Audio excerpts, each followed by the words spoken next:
São 9h33, a gente conversa agora com a presidente da Associação dos Pesquisadores Científicos do Estado de São Paulo, a Helena Dutra Lutjens. A gente vai falar sobre a extinção da SUSEM e como ela poderia, neste momento, estar contribuindo com o enfrentamento à doença. A gente fala até numa forma aí do verbo, porque essa questão da área de pesquisa, ela é muito complexa. Agora, o investimento, ele já foi feito. Não quer dizer que não tem outros estudos paralelos. E é isso que a gente vai entender com a professora. Mas quando a gente vê uma foto de um laboratório abandonado no Brasil, realmente a gente fica bastante impactado. Professora Helena, obrigada pela sua participação. Bom dia. Bom dia, Carolina. Eu que agradeço a oportunidade.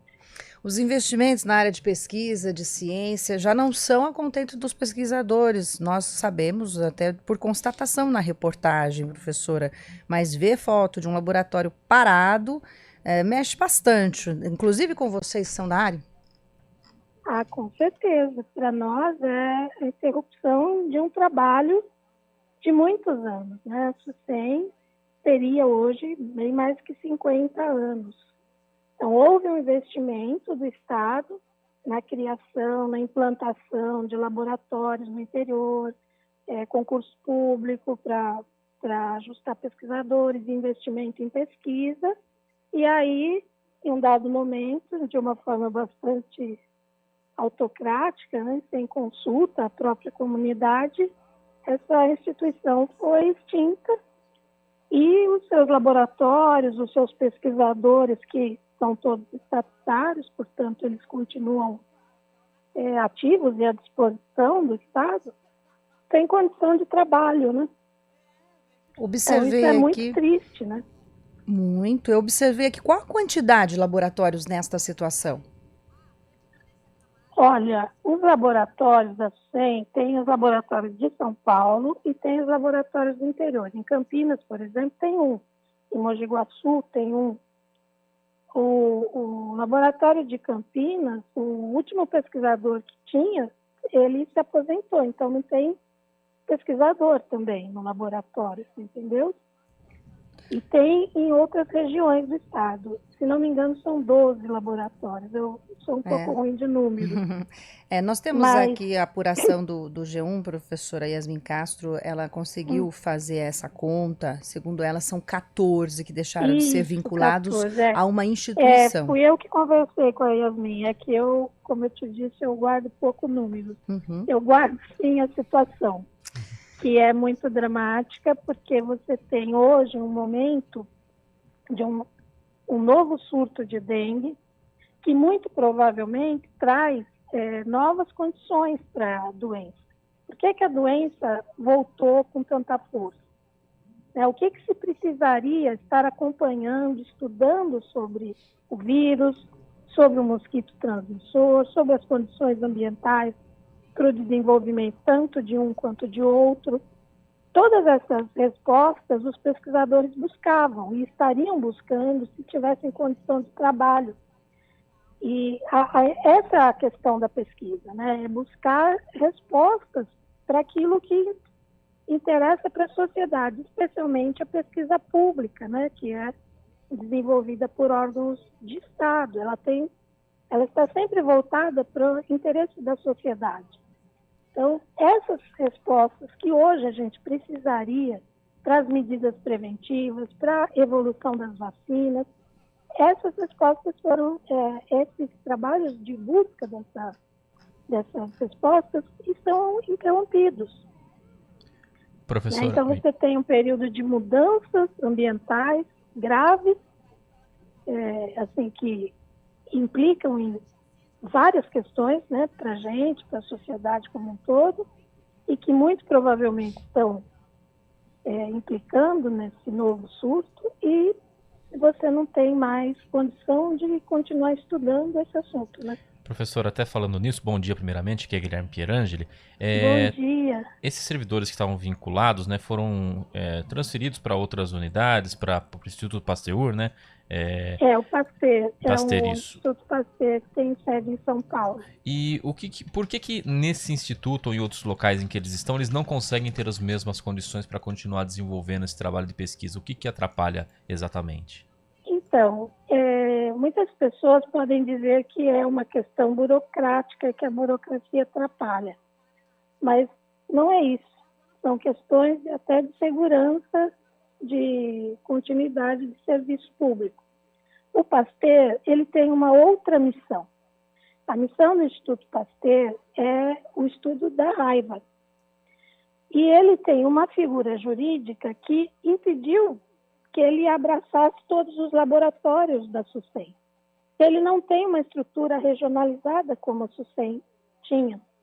Por exemplo, esses laboratórios do interior, o Pasteur é sede em São Paulo e só. Ele não tem essa regionalização. E outras questões dessa ordem. Isso faz com que os laboratórios continuem meio sem cuidado. É difícil comprar equipamento, porque não tem como você comprar se aquela questão jurídica não for resolvida, entendeu? Uhum. Então, fazer compras de insumos, de reagentes, contratar manutenção de equipamentos importantes, tudo isso fica difícil e, em muitos casos, impossível de ser realizado. Então, fica uma fragilização do trabalho por questões que são de ordem administrativas ou jurídicas, entendeu? E como que ficou a realocação desses pesquisadores e dos trabalhos? Ainda há alguns estudos que continuam sendo feitos, mas não vinculados a instituições ou de outras formas? Então, os pesquisadores eles tentam continuar seu trabalho, né? Porque a pesquisa científica é o que move um pesquisador científico. A carreira da gente depende disso, né? E outra coisa, você tem... vou fazer um paralelo, né? Se você tiver um músico, a pessoa toca um determinado instrumento, ela tem amor aqui, que é a vida dela, ela estudou, ela se aperfeiçoou, então ela faz o que ela puder, mesmo que sem o recurso. Muitos pesquisadores põem dinheiro do bolso para poder dar prosseguimento ao seu trabalho, que é a vida deles, né? A carreira deles. Mas isso não significa que eles vão conseguir fazer o mesmo trabalho que se eles estivessem tendo um apoio de recursos financeiros, de contratação de pessoal, porque a outra questão grave no estado de São Paulo é que não há pesquisa, não há recurso para concursos públicos, né? Desculpa, dei umas gaguejadas, às vezes me acontece isso. Imagina. Para quem sintonizou a CBN agora, a presidente da Associação dos Pesquisadores Científicos do Estado de São Paulo, a Helena Dutra Lutjens, é quem está conversando com a gente. Ela está falando sobre a extinção da SUSEM, que tem 2 anos já. Os laboratórios estão parados, muitos pesquisadores também tentando viabilizar a continuidade dos estudos de outras maneiras. E é justamente sobre esse ponto que eu gostaria de fazer essa pergunta, já finalizando aqui a nossa entrevista, que é o seguinte: o governo do estado, questionado sobre esses laboratórios estarem parados, sobre a descontinuidade de alguns projetos de estudos, principalmente relacionados à dengue, que poderia nos ajudar muito neste momento, afirma que as atividades regionais continuam através dos grupos de vigilância epidemiológica e do grupo de vigilância sanitária. Como que a senhora observa esse tipo de resposta à sociedade? Esses órgãos que são praticamente aí viabilizados por meio da administração municipal, eles conseguem dar conta em termos de quantidade de profissionais e investimentos do que precisa hoje para enfrentar uma doença que muda, tem sorotipos e uma doença tão complexa? Então, a questão é que essas atividades sanitárias, muitos municípios conseguem fazer, mas, ou conseguiam até pouco tempo atrás, os municípios pequenos não conseguem fazer, os municípios de menos de 50 mil habitantes, quem fazia era a SUSEM, mas essa é uma das atividades que a SUSEM desenvolvia. A questão que eu estou te levantando é a questão da pesquisa científica, de buscar respostas. Por que um município grande como Campinas não está dando conta? Por que um município maior município do país, que é São Paulo, não está dando conta. O que tem de novo nesse surto? Né? Isso é que precisa ser estudado para trazer respostas. As formas de controle, de profilaxia que vinham sendo feitas, talvez não sejam mais as mais adequadas nesse momento, porque podem ter havido mudanças de vírus, pode ser um novo vírus, pode ser uma nova variante. O que é? Eu não estou dizendo que seja, até porque eu não sou dessa área de saúde. Uhum. Mas essas possibilidades existem. O que a gente precisa saber é o porquê. E a partir do momento que você souber o que mudou no vírus, ou no comportamento do mosquito, ou na própria genética, né, do vírus, porque o mosquito da dengue, a gente se acostumou a ouvir dizer que ele só se desenvolve em água parada limpa. Mas a gente já sabe que existe uma plasticidade genética do mosquito. Ele se adapta a outros ambientes. Ele tem uma preferência, mas não quer dizer que ele só faça aquilo. Ele vai Talvez se adaptando. Ele tenha mudado de comportamento vai se por adaptando conta das próprias mudanças ambientais.